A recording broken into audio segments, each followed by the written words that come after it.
حضرت عمر فاروق فرماتے ہیں ان کے انتقال کو 3 دن ہوئے تھے، میں مسجد نبوی میں بیٹھا تھا، 2-3 چھوٹی چھوٹی بچیاں آ گئی، کہنے لگی چاچا آپ خلیفہ بنے ہو؟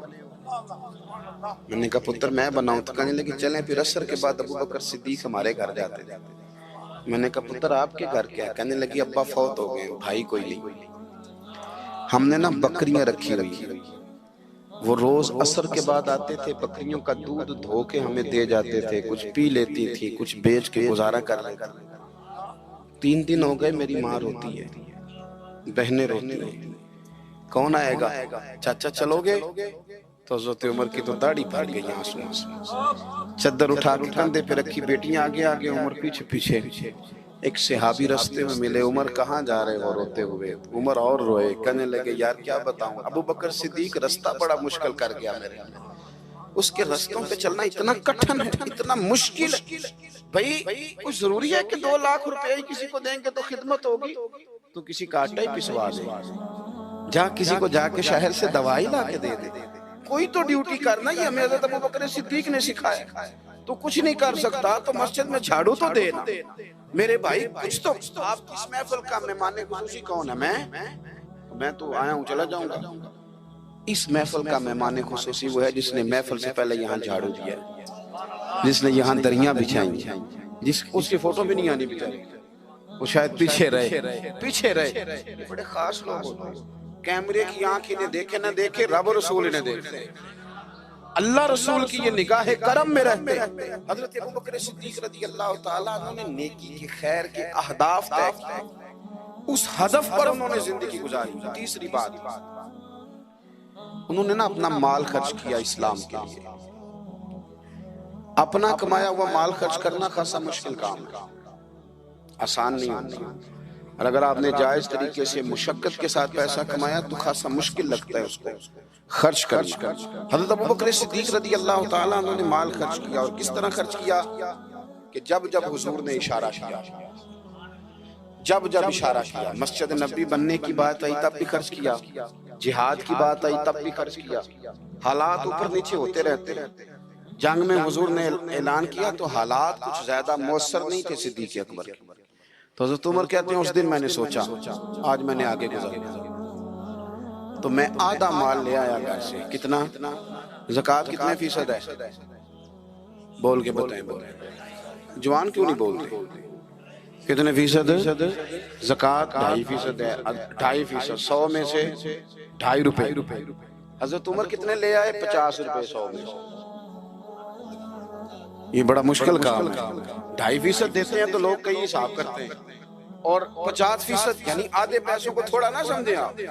حضرت عمر بہت زیادہ پیسے لے کے آئے، 50%، گھر کی ہر شے آدھی کر کے لے آئے، اور آپ فرماتے ہیں میرے حالات بڑے اچھے تھے ان دنوں، اور ابو بکر صدیق کے معاملات کا مجھے پتہ تھا، تو میرے دل میں خیال آیا کہ آج نہ میں نے ابو بکر سے آگے گزر جانا۔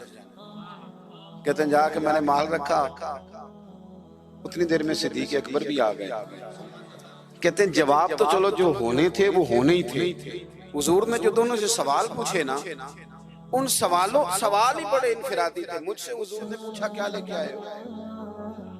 ادھر دیکھو جوانوں، کیا لے کے آئے ہو؟ میں نے عرض کی حضور آدھا۔ مجھ سے پوچھا کیا لے کے آئے ہو؟ میں نے کہا حضور آدھا لے آیا ہوں۔ پھر غور کرنا، پوچھا کیا لائے ہو؟ اور ابو بکر صدیق سے پوچھا گھر کیا چھوڑ کے آئے ہو؟ آپ دیکھیں سوالوں میں ہی فرق ہے، مجھ سے پوچھا جا رہا ہے کیا لائے ہو، اور ان سے پوچھا کیا، اور ان کا جواب بھی بڑا انوکھا ہے۔ اس سوال کا جواب تھا حضور کچھ نہیں چھوڑا، سارا لے کے آیا۔ جواب یہ تھا، آپ سوال پوچھتے ہیں نا کہ ختم ہو گیا کھانا، تو کہتے نہیں ختم ہو گیا۔ حضرت صدیق اکبر سے پوچھا کیا لائے ہو، کیا چھوڑ کے آئے ہو؟ انہیں کہنا چاہیے تھا کچھ بھی نہیں۔ حضور نے فرمایا کیا چھوڑ کے آئے ہو؟ کیا جواب ہے، کیا حسن ہے، گویا وہ کہہ رہے ہیں کہ ہم کو لاوارث تو نہیں نا بھئی، کیا چھوڑ کے آئے ہو؟ تو عرض کرنے لگے حضور گھر بھرا ہوا ہے، اللہ بھی چھوڑ آیا ہوں، اللہ کا رسول بھی چھوڑ آیا ہوں، رب رسول کا نام ہے نا میرے گھر میں۔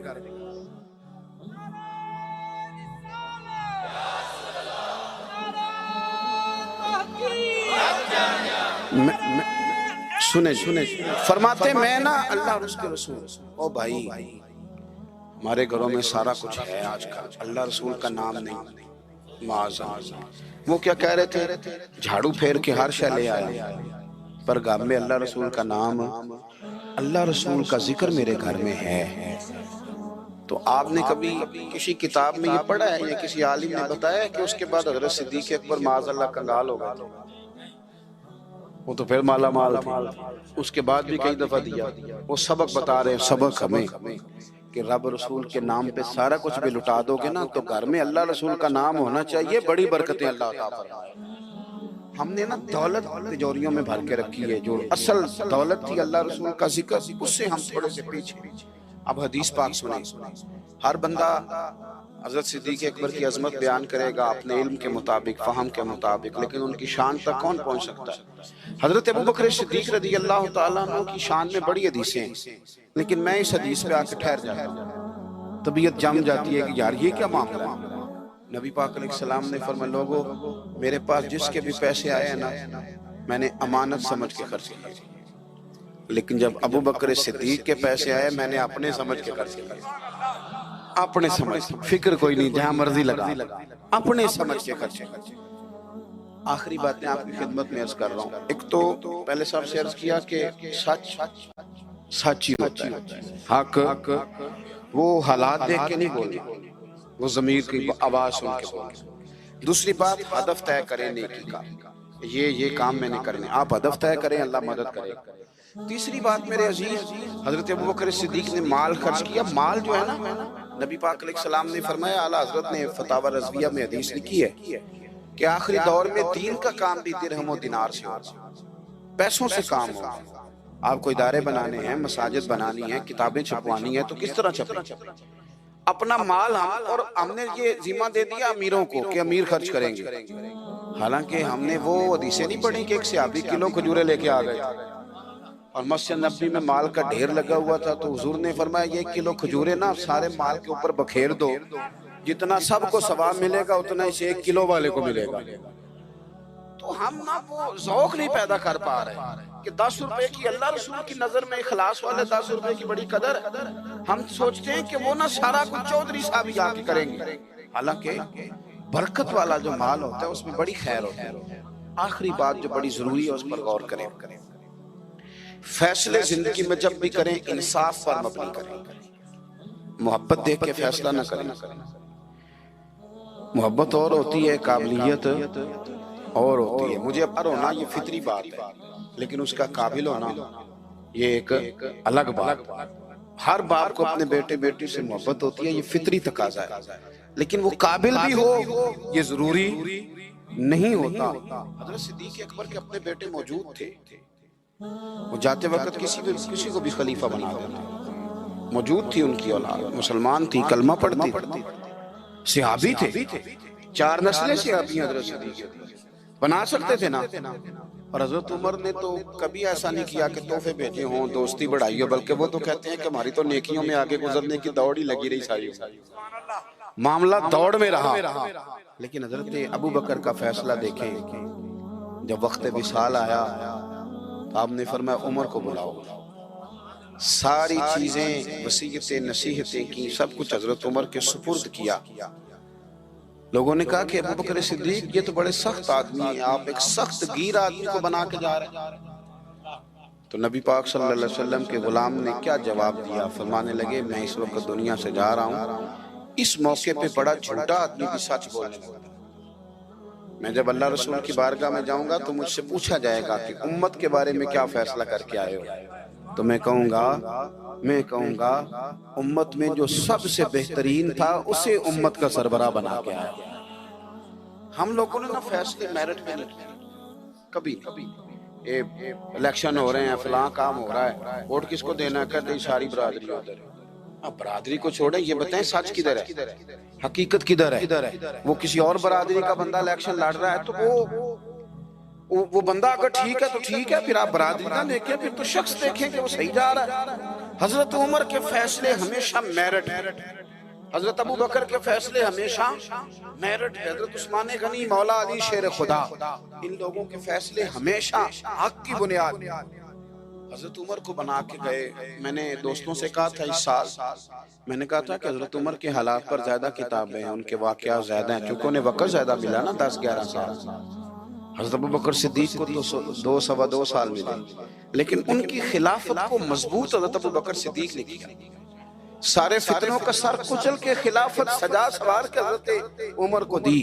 اب یہ جو حضرت عمر نے اتنی پھیلا دی خلافت اور اتنا بڑا کام کر دیا دین کے لیے کہ 24 لاکھ مربع میل پہ پھیل گیا سارا کچھ، تو حضرت سیدہ عائشہ صدیقہ رضی اللہ تعالیٰ عنہ کہتی میری گود میں سر تھا مدینے والے حبیب کا، اور آسمان پہ ستارے نور بھرے چمک رہے تھے. میں نے عرض کی حضور آسمان کے ستاروں کے برابر بھی کسی کی نیکیاں ہیں؟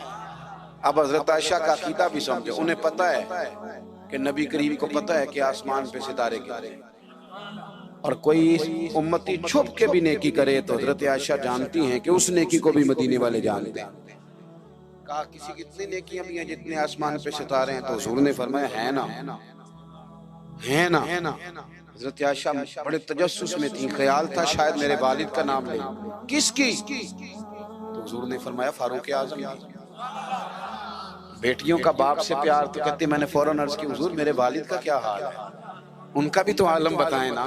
تو نبی پاک نے فرمایا عائشہ عمر کی زندگی بھر کی نیکیاں ہوں تو ابو بکر کی ایک نیکی کا مقابلہ نہیں کرتی. اب بات کو سمجھے کہ کتنا مضبوط ہے وہ شخص، کتنا مضبوط ہے کہ حضرت فاروق اعظم رضی اللہ تعالیٰ عنہ کے خیر کے کاموں میں بھی درجہ جناب صدیق اکبر کا زیادہ ہے. ہدف طے کریں، مہربانی کریں زندگی کو ضائع نہ کریں. لمحات بڑے ضائع ہو گئے اور ثابت کرنے کی بھی کوشش نہ کریں کہ ہم صحیح چل رہے ہیں. ہم چلتے رہیں، وقت خود بخود ثابت کر دے گا. وقت ثابت کر دیا کرتا ہے کہ جناب یوسف بے گناہ بھی ہیں اور سچے بھی ہیں، اور وقت ثابت کر دیا کرتا ہے کہ وہ مصر کے جیل خانے کے نہیں، مصر کے تخت کے وارث ہیں. تو آپ کام کریں، کوشش کریں، دین کے لیے آگے بڑھیں. آپ لوگوں کی فلاح کے لیے، وطن کی فلاح کے لیے حضرت صدیق اکبر رضی اللہ تعالیٰ عنہ نے ہمیں کہا کہ ڈھونڈ کے نیکی کرو، جو تم سے ممکن ہو سکے وہ خیر کا کام کرو. دعا کرتا ہوں جو میں نے کہا ہے اللہ اسے قبول فرمائے. آپ لوگ بیٹھے جی، کس نے اٹھایا؟ تشریف رکھیے.